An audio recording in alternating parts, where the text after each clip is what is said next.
বাবা এই নাও, এখানে 20,000 টাকা আছে, এগুলো তুমি সোহেল আঙ্কেলকে দিয়ে আসো। কিসের টাকা? ওই যে সোহেল আঙ্কেল তোমার কাছে টাকা পায় না, ওই টাকাগুলো। তুই টাকা কই পাইছস? আমি আমার ফোনটা বিক্রি করে দিয়েছি। ফোন বিক্রি করে দিয়েছিস কেন বাবা?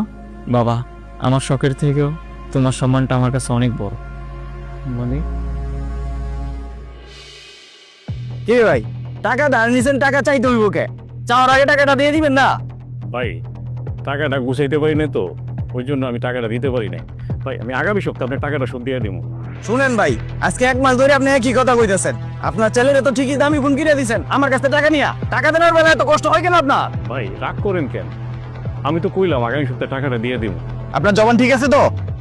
জি ভাই। আচ্ছা যান, মনে থাকে যেন। এই যে তোমাদের মতো বাবারা সন্তানদের শখ পূরণ করার জন্য কত কিছুই না সহ্য করতে হয়। বাবা, আমি থাকতে তোমাকে কেউ অপমান করবে, এটা আমি সহ্য করতে পারবো না। তাই আমি আমার ফোনটা বিক্রি করে দিয়েছি। আর এই টাকাগুলো সোহেল আঙ্কেলকে দিয়ে আসিও। আর তুমি আমাকে নিয়ে এত টেনশন করিও না। প্রয়োজন হলে আমি 2টা টিউশনি করে আমার নিজের খরচ আমি নিজে চালাবো। আর তুমি তোমার শরীরের প্রতি যত্ন রাখো।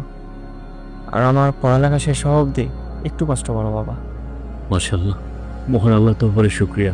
বাবা মায়ের এই পৃথিবীতে স্বপ্ন একটাই, তার সন্তান মানুষের মতন মানুষ হবে, তার সন্তানের জন্য তার বাবা মা মাথা উঁচু করে মানুষের সামনে দাঁড়াবে।